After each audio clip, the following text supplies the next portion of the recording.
আসসালামু আলাইকুম।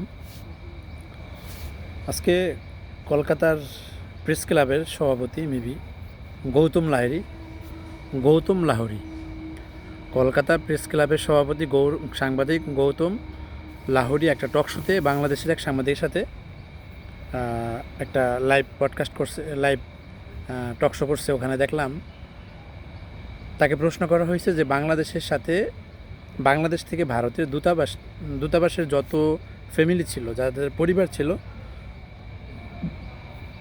সব জায়গা থেকে তাদের পরিবারকে বাংলাদেশ থেকে নিয়ে গেছে এবং এটা এমার্জেন্সি একটা অ্যালার্ট যে বাংলাদেশের পরিস্থিতি এখন ভয়াবহ, তোমরা তোমাদের ফ্যামিলি সবাইকে পাঠিয়ে দাও। এখন বিষয়টা হলো, এটা দিয়ে ভারত কী বার্তা দেয় যে বাংলাদেশে এখন আইন শৃঙ্খলার অবনতি, তারপর আপনার নানান রকম অসুবিধা, এইরকম বিষয়গুলো নিয়ে তারা এটা করলো। তো এখানে আমি যেটা মানে চিন্তা করি যে এখানে ভারতের একটা টেকনিক যে বহির্বিশ্বকে বাংলাদেশকে বোঝানো যে বা বাংলাদেশের ভিতরে আতঙ্ক সৃষ্টি করা যে বাংলাদেশের অবস্থা খুব খারাপ, যে বাংলাদেশের যে কোনো সময় জঙ্গি হামলা বা বাংলাদেশের যে কোনো সময় সংঘর্ষ হতে পারে। এই জন্যে ভারতের যে দূতাবাসের যারা ফ্যামিলি ছিল, পরিবার ছিল, তাদেরকে খুব তাড়াতাড়ি বাংলাদেশ থেকে তাদের নিজ দেশে চলে আসতে বলা। এখন বিষয়টা হলো, ভারত কেন এটা করলো? ভারত বারবার একই কথা বলতেছে, বাংলাদেশে জঙ্গি হামলা হইতে পারে, বাংলাদেশের এই সরকারের সাথে পাকিস্তানের সাথে ভালো সম্পর্ক হচ্ছে, তা নানান দিক। এটা মানুষের ভিতরে একটা আতঙ্ক সৃষ্টি করতে। চিন্তা করেন যে ওদের হিন্দুত্ববাদী চিন্তা ভাবনা কতটা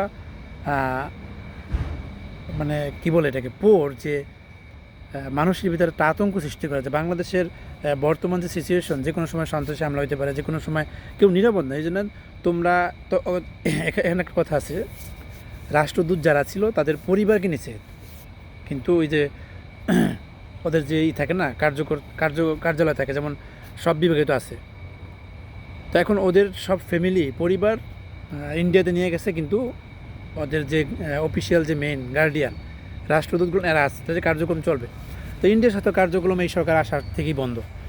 তো হঠাৎ করে এইটা কারণ হলো, মানুষকে দেখছে যে এই সরকারকে বিভিন্নভাবে চাপ সৃষ্টি করে পারে নাই, মাথা নত করে নাই ইউনিট সরকার, নিষেধাজ্ঞা হ্যান ত্যান এটা করে এখন লাস্টে কী করলো, ভারতের দূতাবাসের যে পরিবারগুলো এদেরকে নিয়ে গেল, মানে মানুষকে বুঝাইলো যে বাংলাদেশের যে বর্তমান সিচুয়েশন এটা ভালো না, বাংলাদেশের অভ্যন্তরীণ দাঙ্গা লাগার সম্ভাবনা থাকতে পারে, জঙ্গি হামলার সম্ভাবনা থাকতে পারে, ভারতের আইএসের সাথে বাংলাদেশের যোগাযোগ আছে, তারা এই জমি ব্যবহার করতে পারে, নানান রকমের সমস্যা তারা মানুষের ভিতরে জানান দিল যে বা পশ্চিমাদের একটা সতর্কতা বার্তা দিল। তারপরে চিন্তা করেন যে ভারত যে বাংলাদেশের আজীবন শত্রু, এটা বুঝতে হলে আপনার এইটুকুই বোঝা উচিত যে ওরা এই মুহূর্তে দেখেন সব অ্যাম্বাসিগুলো বাংলাদেশের, এই যে ওরা বাংলাদেশের যে অ্যাম্বাসি ছিল সে ইন্ডিয়াতে, ওখানে ওরা হিন্দুত্ববাদীরা হামলা করছে, উগ্রপন্থীরা হামলা করছে, অথচ বাংলাদেশে কিন্তু এরকম কোনো ঘটনা ঘটে নাই।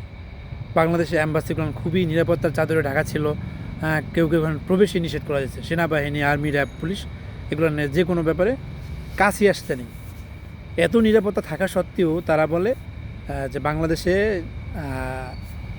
যারা রাষ্ট্রদূত আছে তাদের নিরাপত্তার খাতিরেই এই কাজটা তারা করছে। কিন্তু আপনি চিন্তা করেন যে বাংলাদেশের মান, তারপর বাংলাদেশের সম্মান অন্য দেশের সাথে অন্য দেশের কাছে মানে একটা ভয়ঙ্কর রূপে তুলে ধরার জন্য ভারত এটা করছে এই কাজটা।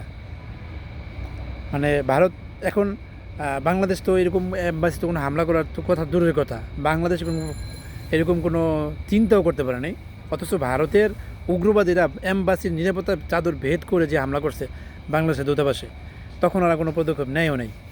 এই হলো উগ্র হিন্দুত্ববাদীদের আচরণ। আর একটা কথা হলো যে 23 তারিখে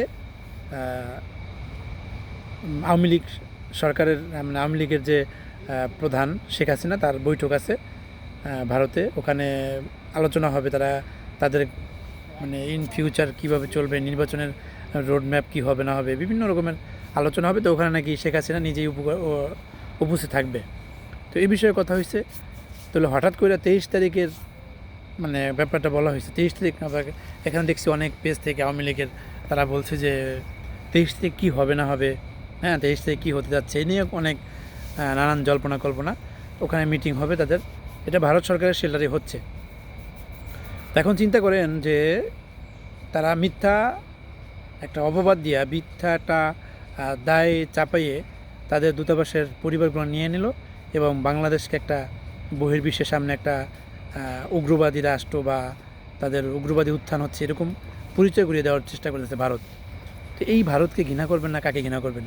আমি মনে করি যে বাংলাদেশের মানুষের ভিতর যদি এক ফোঁটা বিন্দুমাত্র দেশপ্রেম থাকে তাহলে ভারতকে ঘৃণা করা উচিত।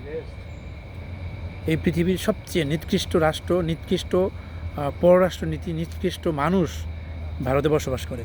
তবে সবাই না, কিছু মানে উগ্রবাদী যারা, এই যে মোদি মিডিয়া বলেন, তারপরে বিজেপি শাসিত যারা আছে তারা, এই পৃথিবীর সবচেয়ে নিকৃষ্ট লোক আছে তারা।